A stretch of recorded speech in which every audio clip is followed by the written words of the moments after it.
안녕하십니까, 진본의 장석윤입니다. 반갑습니다. 오늘은 모색에 관한 최종적인 이야기를 준비했는데 핵심 내용부터 말씀드리면, 진본은 흑구, 호피색은 명백한 잡종이라고 했고, 내눈박이도 1% 정도 유해를 두고는 있지만 99% 잡종일 가능성 때문에 현 시점에서 순혈 진돗개를 분양받으려고 하신다면 백구와 황구 중에서 선택하는 것이 현명한 판단이라고 생각합니다.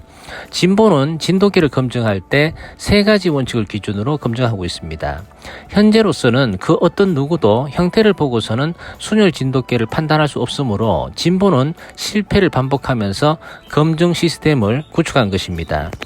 우리도 처음에는 계보만 명확하다면 순혈 진돗개라는 것을 검증할 수 있겠다라는 생각에 계보 추정만 했는데, 혈통 계보가 투명한 개체들도 순혈 진돗개와는 다른 상이하고 이질적 형태와 행동 양식이 발현되는 것을 관찰한 후부터는 두 번째 원칙을 마련하게 되었습니다. 두 번째 원칙이라는 것은 형태적인 기준과 범위를 설정하는 것인데, 그 근거는 1969년도에 박종만 교수가 진도 현지에서 919마리나 되는 진돗개를 실측한 기록입니다. 이 기록은 진돗개 역사상 최대 규모였으며 사실을 측정한 기록물입니다. 따라서 현재 검증하려는 개체가 박종만 교수가 실측한 형태적 기준에 속해 있는가 하는 것을 관찰하고 분석하는 것입니다. 세 번째 원칙은 진본 구성원들이 가장 신뢰하는 검증 방법입니다. 이 원칙이 마련된 것은 계보가 투명하고 겉모양이 순혈 범주에 속해 있다고 해도 본능, 습성, 행동 양식에서 이질성을 보이는 개체들이 관찰되었기에 이를 보완하기 위해서 고안한 것으로서 검증하려는 개체가 진돗개다운 본능과 습성에 따라 본연의 행동 양식이 몸짓으로 발현되는가 하는 것을 최종적으로 관찰해서 순혈 여부를 검토합니다. 이 3가지 기준과 원칙은 각 원칙 간에 견제 보완의 의미가 있어서 현실적으로는 순혈 여부를 검증하는 가장 적합한 방법입니다. 사실 진본은 모색이 진짜인지 가짜인지를 구분하려는 목적보다는 지금 내가 키우고 있는 개가 진짜 진돗개인지 아니면 근거 없는 전문가의 말이나 족보나 유행, 전람회에서 받은 상력에 따라서 합의된 가짜 진돗개인지를 가려내고자 하는 것이 본래의 목적이었습니다. 그런 목적으로 검증을 진행한 결과 백구와 황구 이외의 모색은 99%에서 100% 잡종이라는 결론에 도달했으므로 현 시점에서 진돗개를 키우고자 하는 분들은 백구와 황구 중에서 선택하는 것이 바람직합니다.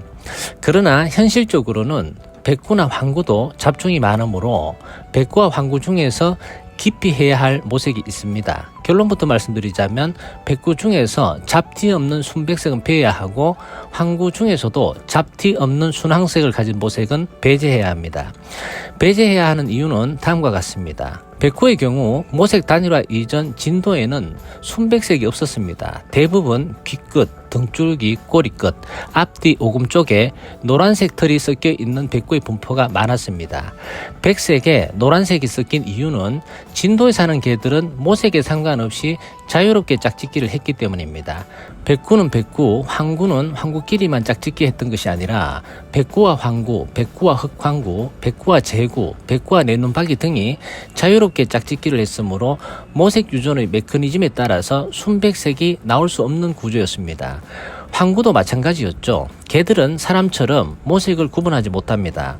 황구와 백구, 황구와 흑황구, 황구와 붉은색의 황구, 황구와 제구, 황구와 블랙탄 등이 자유롭게 번식했으므로 순색 황구가 나올 수 없었습니다. 진도 황구의 대표적인 황색은 흑황백, 삼색이 뒤섞인 혼모색 황구를 말합니다. 밝은색 황구든 어두운색 황구든 드문드문 검정털이나 흰색 털이 섞여 있는 게 일반적이었습니다. 그런데 모색 단일화 정책 이후에 황구와 백구만을 진돗개로 취급했고 나머지 색은 도태 정책으로 말살시켰으며, 이에 더해 백구마을, 황구마을을 따로 지정해서 황구는 순색 황구로 백구도 새하얀색으로 모색을 단일화하기 위해서 백구는 백구끼리, 황구는 황구끼리만 번식하도록 생태 구조를 제안했습니다. 그러나 현실적으로는 모색이 갖는 영향력이나 유전적인 관성 때문에 황구와 황구, 백구와 백구를 번식한다고 해도 잡티 없는 황구나 순백색 백구가 나오기는 어려웠습니다. 황구는 몸 어딘가에 검정털과 흰털이 섞인 개들이 나왔고 백구는 몸 어딘가에 누런털이 섞인 백구들이 나오기 마련이었죠.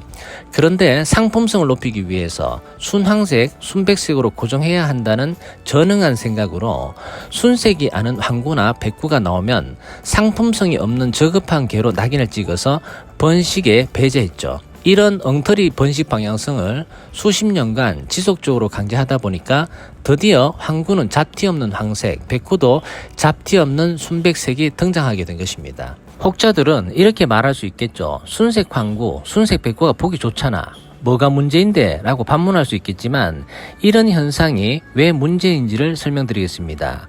간단하게 말하면 순색 황구, 순색 백구로 고정하기까지의 수많은 유색견을 도태했는데 이는 진돗개라는 견종 내 유전적 다양성을 직접 제거한 원인입니다. 그 옛날 혼모색 황구나 노란털이 섞인 백구 중에서 우수한 감각으로 정보를 인식하고 인식한 정보를 빠르게 처리하며 생존에 유리한 행동을 하는 높은 지능을 가진 재능과 기능이 출중한 개들도 있었고 그 중에서는 인간과 감정을 공유하는 것이 능숙한 개들도 많았겠죠.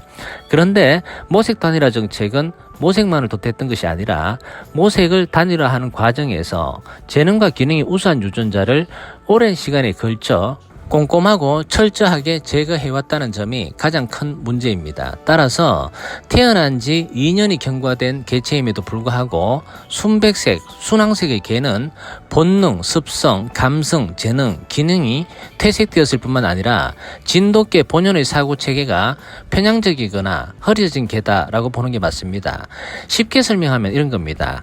황구에 검정털이 섞인 개체를 도태하면 먹이 수급의 유전자가 제거되고 황구의 발에 흰털이 섞인 개체를 도태하면 후각 유전자가 축소되며 흑황구를 도태하면 촉각 유전자가 제한되었고 제구를 도태하면 정보 인식 유전자가 상실되었고 블랙탄을 제거하면 정보 처리 유전자가 억제되었으며 백부에 노란털이 섞인 개를 도태하면 진돗개 본연의 감각과 사고 체계를 배제해왔다는 점입니다. 그러니까 수천 년간 자연 선택으로 설계된 유전 정보를 삭제시킨 것이나 다름없죠. 따라서 현재 진돗개라고 나돌아다니는 순색 황구, 순색 백구는 편향적 사고 체계를 가졌거나 진돗개 본연의 맛과 멋을 상실했을 가능성은 매우 높습니다.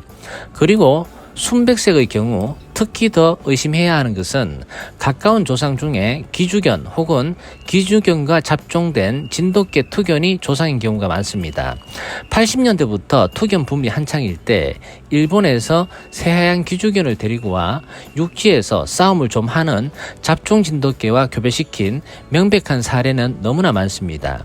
기주견 하면 대표적인 모색이 순백색인데 당시 기주견을 일본에서 수입해서 진돗개 비스무리한 개와 잡종 번식으로 태어난 그 후손들은 싸움을 잘한다는 이유로 순혈 진돗개로 둔갑해서 활동했으며 무지한 동호인들에게는 우수한 진돗개로 인식되었습니다.